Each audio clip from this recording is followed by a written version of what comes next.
Hi everyone, this is Kurt with Axtreme-Guitar, and for today's lesson I'm going to be going over the solo to the song When the Children Cry, the late 80s ballad that I had actually done a previous video for that you can see the link for. And this is a pretty fun solo to play.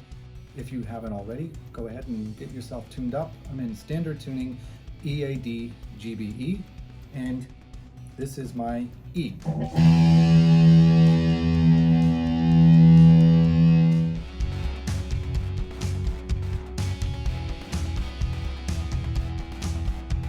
So for this solo, we're going to be touching on a few different techniques involved here. One is going to be this sort of brush stroke or sweep across three of the strings here. So what we're going to be actually fretting, I use just my pointer finger and bar it across the second, third, and fourth strings here. And what I'm doing is holding on to the bottom E because I don't want to hear that one. I'm just going to, but at the same time, I'm trying to also roll my finger a little bit more so it's not just running together.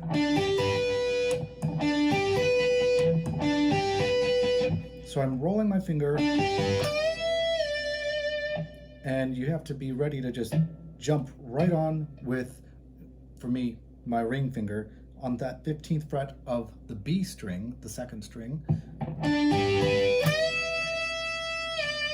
And that's a full bend. And of course, just so you know, I have plenty of the reverb on the guitar and a little bit of delay just to really get that full feel of the solo. But I am, again, sweeping across, brushing across the second, third, and fourth strings on the 12th fret here, and I'm blocking that bottom E string and allowing my finger to roll. And right after I get that full bend, then I come back to the 12th fret of the E string. So it's a 12 on the E, 13 on the B, and then you go to the 15 on the B, to the 12 on the B, and we do this walk down from the 14, 12 to 11, and those three are on the G string, or the third string. So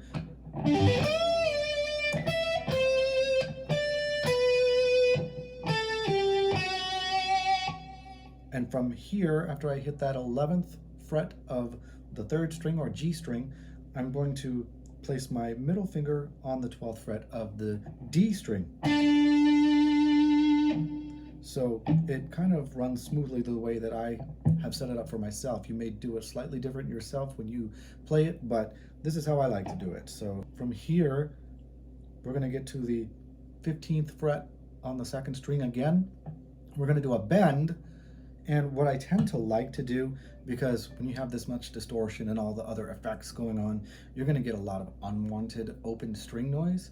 So this is something that I have taught myself to do, is I place this finger across here. Almost looks like I'm barring something, but I'm not. It's just gently touching these strings so I can get a clean bend, as well as taking a finger down and hitting that, getting that tap. Now the tap, if you're not used to doing that, you're going to be thinking, what am I going to be doing with this pick? Well, I keep it between my pointer and thumb, so I use my middle, and you just follow it down with that finger, and then you pull off with that finger as well. And so I'm keeping this finger gently across these other strings because there could be a lot of mess in there, the muddiness of open strings and whatnot. So after that tap, then I come over to the 12th fret of the E string, back to the 13th of the second string B string, and then 12 on the B string. So let's just do that again.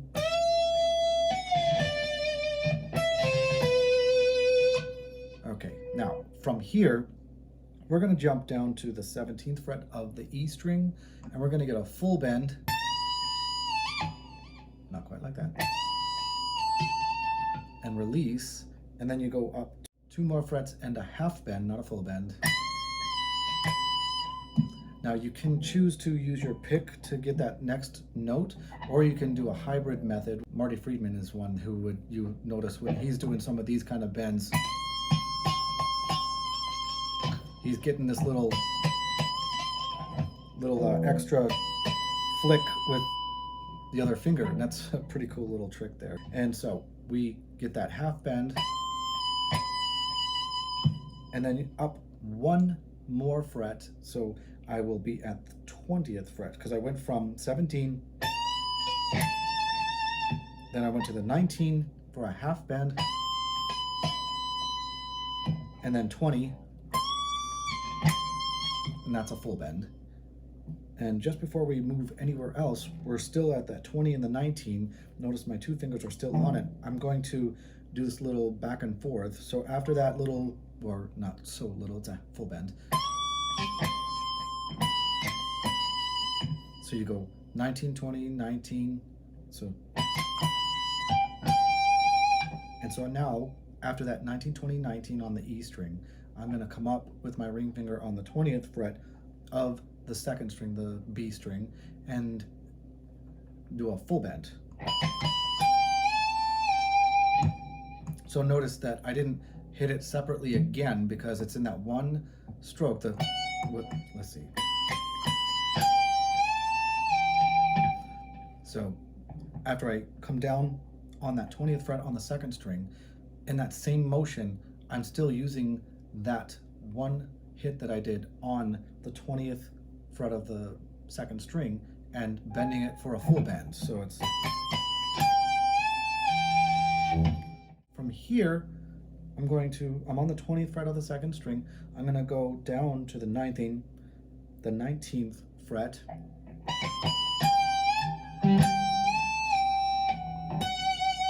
then 17. So it's just a kind of walk down.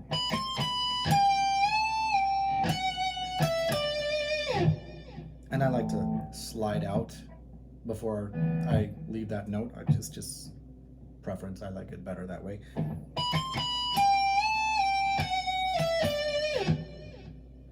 From here, we've slide out from the 15, if you choose to slide out, and then I'm gonna come back to the 15, but this time, instead of using my pointer finger from that climb down, I'm coming back on my ring finger because I'm gonna do a full bend, and this is a full bend with no release. That means you're not coming down with the note like this. I'll do a full bend, but I'm not coming down with it. I'm not releasing that bend. And then I quiet the note before I come down. And here I have my ring finger on the 15th of the 2nd string, and I have my pointer finger on the 13th fret of the 2nd string in preparation for the pull off that I'm going to be doing here. Now this is a pull off that actually covers a bit of ground here. So I am performing that full bend.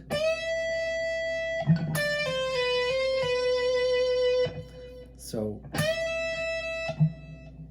after that full bend and then rest before I bring it back to the original 15 without the bend, I'm going to strike the note, pull off, slide 1 fret down, and then hammer down on the 13th fret and pull off again back to the 12th fret.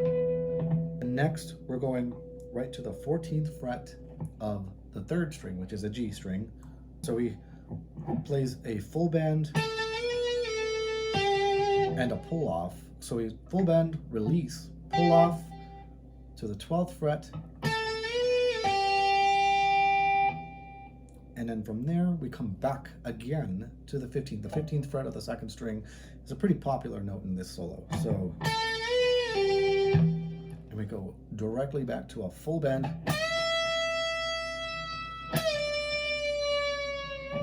So if you have a whammy bar, I always have it close by so that I can grab it pretty easy.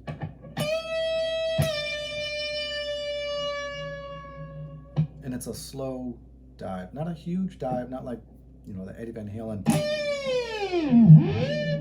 You get that nice full bend, release it to the original note, and then slow bend as it fades away. Hope you enjoyed that video, and if you like what you saw, stay tuned for new videos. Like and subscribe, and I'll see you next time.